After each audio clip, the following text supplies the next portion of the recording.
Let me take a moment and talk about Riverside.fm. It allows you to record studio quality audio and up to 4K video. When you need to record audio and video, Riverside.fm can do it. So if you're looking for a hero platform for all your recording needs, from podcasts to webinars to any video content, Riverside.fm. I've got a promo code for you where you'll receive a 30% discount on the first 3 months of your subscription. I'll give it to you twice. The promo code is SHIPIT.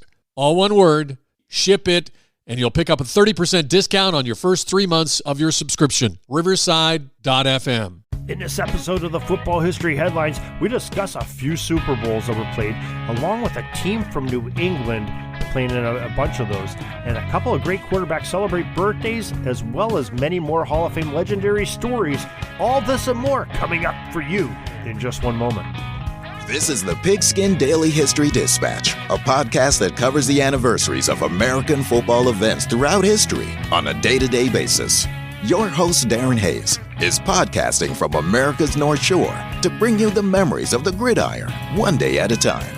So as we come out of the tunnel of the Sports History Network, let's take the field and go no huddle through the portal of positive gridiron history with pigskindispatch.com.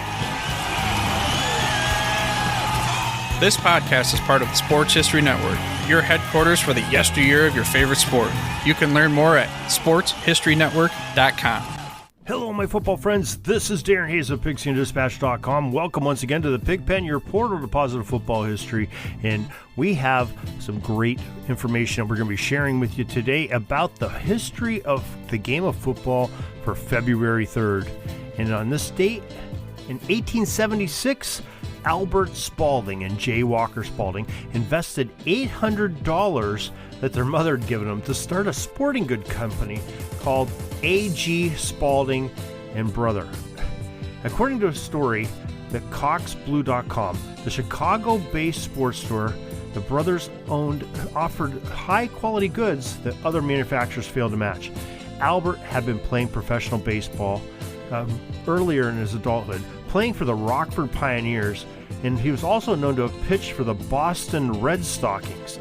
And then he moved on to coach the pitchers on the Chicago White Stockings. Alfred's equipment was what set him apart from the rest of the league. The company's website notes that Spalding was the first player to wear a baseball glove and was widely considered one of the few who wasn't booed by the crowds because of his gear. The company started by manufacturing the first official baseball of the major leagues, and then he moved on to make the official tennis ball, official basketball, official golf ball, and the official football, and made the Spalding name what it is and what it's known to be today. Just a great athletic equipment, especially the balls and gloves that are used. So the A.G. Spalding, all the way back 1876. That's an amazing story. That's 150 some years ago that these two brothers invested $800 to make this manufacturing company that we still know today. Pretty cool. Well, February 3rd, 1991, the National Football League Pro Bowl for the 1990 season was played at Aloha Stadium in Honolulu, Hawaii. The game was an entertaining, close match as the AFC edged out the NFC 23-21. That's a close one. Buffalo Bills quarterback Jim Kelly was the game's most valuable player. And what a player he truly was. February 3rd, 2002, Louisiana Superdome, New Orleans. Super Bowl 36 was a great game. The St. Louis Rams were the greatest show on turf, with Kurt Warner slinging the ball to weapons such as Torrey Holt, Marshall Faulk, Ricky Prill, and Isaac Bruce. The Rams were betting favorites against the Patriots, who came in with a no-name second-year quarterback by the name of Tom Brady. Ever hear of that guy before? He stepped in for an injured Drew Bledsoe earlier in the season. That's a remarkable thing that we forget about Tom Brady. He just recently retired a couple days ago, but just the fact that he was a no-name out of Michigan and a 7th round pick and came in to take over for the great Drew Bledsoe. Everybody figured the Patriots season was done when Bledsoe was so badly injured, and he comes on to be a legend of the game. Well, he really became a legend in this game because the Rams, as predicted, jumped out to an early 3-0 lead and were moving the ball again until New England's Ty Law picked off a pass and took it 47 yards back to the touchdown for 6 points. The next drive, again, the Rams were moving the ball, but Prale fumbled after a big catch, and the Pats were back in business again. St. Louis, according to the Patriots.com article, outgained New England 427 yards to 267, but being +3 in a turnover margin helped the Patriots stay in the game. It came right down to the end when Adam Vinatieri knocked through a 48-yard field goal with no time left on the clock to put New England over the St. Louis Rams 20-17 in a thriller. It was a young Tom Brady who was selected as the game's most valuable player. Now, that is the first of 5 such honors he would be of having the Super Bowl MVP for Tom Brady. Quite an illustrious 22-year career, and it sort of all started right back then in that Super Bowl. February 3rd, 2008, the University of Phoenix Stadium, Glendale, Arizona, Super Bowl 52. The New England Patriots were much more established now as a perennial power in the NFL. The Patriots came into the Super Bowl with an unstained 16-0 record, and they faced a 10-6 team in the New York Giants per the ESPN.com article. Now, the 72 Dolphins record was on the brink of being tied because if you remember, Dolphins went undefeated in the season, won all their playoff games, won the Super Bowl, and are the only undefeated team that won the championship in the modern Super Bowl era of professional football. Of course, the Cleveland Browns did it when they were members of the AAFC, and I believe there was early NFL champion before they had a real big title game that went undefeated, but not as many games as were played in the more modern eras. Now, certainly no one could expect the New York Giants to win this game. You know, there was a reason that they play the game, though, and there are pro players on both teams. The Giants put on crazy pressure against Tom Brady all day and sacked him 5 times while the Giants offense had some remarkable plays themselves to keep the game close. It all came down to the end, as most great games do, and the Patriots took a 14-10 lead with 2:42 remaining when Randy Moss hauled in a 6-yard touchdown pass from Tom Brady for a score. Now, Eli Manning then drove his team down the field after getting the ball at their own 17-yard line with 2:39 left, and he marched 83 yards down the field.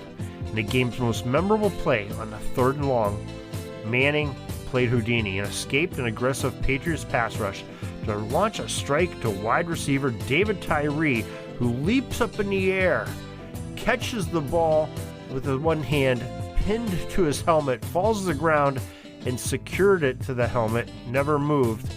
It was the helmet catch. A thing of beauty, that leaping one-handed catch, just pinning that ball to the crown of his helmet. Amazing play, and that'll forever be memorialized in the history. A few plays later, facing 3rd and 11, Eli again found a wide receiver, Plaxico Burress, for the winning touchdown on a 13-yard touchdown reception with 35 seconds remaining. The New York Football Giants defeated the New England Patriots 17-14. And that game's most valuable player, well, it wasn't Tom Brady this year. It was Eli Manning that denied the Patriots, and along with his other Giants teammates, that great defense that they played, denied the Patriots an undefeated championship season. One loss, and it happened to be in a Super Bowl. February 3rd, 2013, Mercedes-Benz Stadium, New Orleans. It was Super Bowl 47, and it was memorable for a couple reasons before the game even started. First, it matched the first of the NFL's 2 opposing head coaches that were brothers. Yes, John Harbaugh led his Baltimore Ravens against brother Jim Harbaugh's San Francisco 49ers. The second was that the power went out of the stadium, causing a delay in play. The game was a good one, too, as Baltimore stormed out to a 21-6 halftime lead, only to see the Niners rally back in the 3rd quarter. The 49ers cut the lead to 2 with just under 10 minutes remaining as a 2-point conversion attempt failed to tie. The Baltimore Ravens held on and defeated the San Francisco 49ers 34-31. The most valuable player of the game was quarterback Joe Flacco of Baltimore, who, according to the Pro Football Reference, threw for 287 yards and 3 touchdowns in that game. February 3rd, 2019, yet another Super Bowl. This one at Mercedes-Benz Stadium in Atlanta. It was Super Bowl 53, and the LA Rams went and met up against the New England Patriots to see who the top team for the 2018 season would be. The defenses were prevalent as both offenses were met with stone walls in what would be a low-scoring Super Bowl to date. Lowest scoring Super Bowl to date. Now, the Patriots' Sony Michel would score on the game's lone touchdown on a 2-yard plunge in the fourth quarter as the New England Patriots defeated the Los Angeles Rams 13-3. The Patriots wide receiver Julian Edelman caught 10 balls for 141 yards to earn the most valuable player honors and give New England its 6th Super Bowl victory. And that's that was Tom Brady's 6th Super Bowl victory too. Now we have some great Hall of Fame birthdays to celebrate for February 3rd. First one, it took place in 1940, Richmond, Virginia. Fran Tarkenton, the mobile quarterback from the University of Georgia, was born. Per his National Football Foundation web bio, he was a leader of the Fellowship of Christian Athletes and an academic All-American. He is best remembered at Georgia for the 1959 game with Auburn. They were trailing 13-7, the Bulldogs were, and as time was running out, Georgia had the ball 4th down and 13 on their own 13-yard line. Tarkenton threw a touchdown pass. Georgia won the game and clinched the conference title. The National Football Foundation selected Fran Tarkenton for entrance into the College Football Hall of Fame in 1987. Tarkenton was drafted by the Minnesota Vikings in 1961, and in his first game he tossed 4 touchdown passes and used his legs for a 5th. Can you imagine that? A rookie coming in their first game, having 4 scores through the air and 1 on the ground. Amazing. In 1967, Fran left the Vikings and spent 5 seasons with the New York Giants until a surprising trade in 1972 led him back to Minnesota. That's pretty ironic. According to the Pro Football Hall of Fame, Fran rewarded the Vikings for trading him in his final 7 years with the Vikings as he led Minnesota to his 6 NFC Central Division titles and 3 Super Bowl appearances. He is also named first or second team All-Pro and All-NFL 3 times. In 18 seasons in the NFL, Fran played in 9 Pro Bowls. He threw for 47,003 yards passing and 342 touchdowns, while he ran for another 3,674 yards in his career. In 1986, ceremonies at the Pro Football Hall of Fame enshrined Fran Tarkenton into their Canton Museum. Now, February 3rd, 1945, in Evansville, Indiana, Purdue University's famed quarterback Bob Griese was born. And according to footballfoundation.org, Bob started as a sophomore for the Boilermakers, and in the second game of that 1965 season, he led Purdue to an upset of the top-ranked Notre Dame by the score of 25-21. In the win over the Irish, Griese completed 19 of 22 passes, including 13 straight completions at one point. He was a consensus All-American selection in both 1965 and 66, and the National Football Foundation selected Bob Griese for entrance into the College Football Hall of Fame in 1984. Now, Bob was the top pick of the Miami Dolphins in the 1967 AFL draft, and he played 12 seasons in the AFL and NFL combined and earned the NFL Player of the Year award in 1971, helped his team go undefeated in 1972, as we mentioned earlier, and they won Super Bowl VII, then repeated as the champs again in Super Bowl VIII. Bob played in 2 AFL All-Star games and 6 NFL Pro Bowls.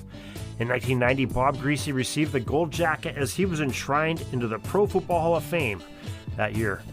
Now, those are 2 of the greatest quarterbacks of the late 60s, early 70s, right there, Griese and Tarkenton, celebrating the same birthday.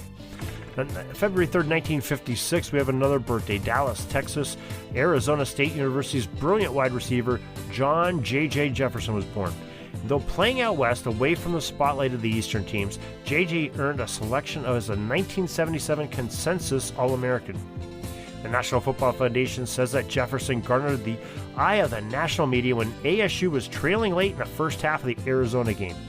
Jefferson stretched his body out flat, diving toward a pass, and completely horizontal, with arms stretched out, reeled it in for a touchdown. and went down in the annals of Sun Devil lore, simply known as the catch. The touchdown helped rally ASU as they preserved an undefeated season and went on to victory over Nebraska in the Fiesta Bowl and a number 2 national ranking as a nation's only undefeated team that season. The National Football Foundation selected John Jefferson for entrance into the College Football Hall of Fame in 2002. And the San Diego Chargers selected Jefferson as the 4th player taken overall in the NFL draft. And in 8 seasons he played in the league, he was elected to 4 Pro Bowls. Now that is just some tremendous Hall of Fame birthdays we have there, some great history of Super Bowls of all things, and the creation and foundation of the Spalding Company with the brothers Spalding founding that great sporting company. So February 3rd, you wouldn't think there's much football history, but we told you there's football history every day of the year, and there is sports jersey history every day of the year too. We're going to talk more about that if you flip over after this and go to your favorite podcast provider and check out the Sports Jersey Dispatch podcast. Yours truly hosts that as well. We'll go through some great sports history and have that sports jersey take of the day, and I think you're really going to enjoy today's selection with our special guest that comes in to talk about their favorite sports jersey or uniform or players, and I think it's just something special. Also, check out OrvilleMulligan.com for the latest episode of Orville Mulligan Sports Writer. Great audio drama that myself and Oz Davis have come together to form the number 80 Productions team on. And we have some excellent actors and some great support staff that helps that out. And just a really fun, historic sports history audio drama, very factually based with our fictional characters in it. And I think you will greatly enjoy that too. Remember, check out our website, it's PigskinDispatch.com for the football, the JerseyDispatch.com for the sports jersey history, and I think you'll enjoy both those, and you can find everything, as always, on the SportsHistoryNetwork.com, and along with other great podcasts. There's about 24 of us on there, have some very good podcasts on sports history that I think you will find something fun for the whole family to listen to, and you'll learn a lot because there's some really talented hosts on that with some very honorable and famous guests, and I think you'll have a great time listening and hours of enjoyment, and you'll never run out of things to listen to. SportsHistoryNetwork.com. Till tomorrow, everybody, have a great Gridiron Day. We're taking a peek over at the chains and the down marker. It's 4th and long. We're going to have to punt the ball and get on out of here, but we'll have another series tomorrow for your football history headlines, so be sure to tune in.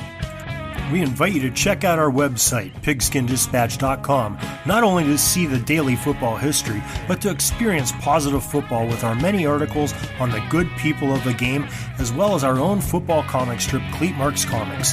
PigskinDispatch.com is also on social media outlets, Facebook, Twitter, Instagram, and don't forget the Pigskin Dispatch YouTube channel to get all of your positive football news and history.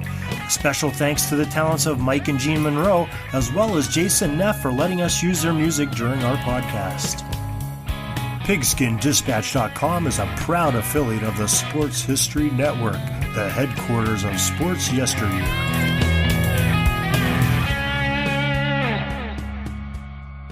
Are you having a hard time figuring out what to get Dad for Father's Day? You should check out Row 1 Brand's Vintage Pictorum Gallery. They have America's best sports art. With over 7,200 historic sports prints, you're assured to find something unique for Dad this Father's Day. Instead of a boring old tie, get him a historic baseball photo taken by Henry High Sandham at the historic Polo Grounds Stadium in New York City during the 1894 Temple Cup. Or, if he's an NFL buff, check out the 1963 vintage NFL poster. These are so good looking that you'll be amazed how they turn out. Shop now at SportsHistoryNetwork.com/row1 and save 15% off your order.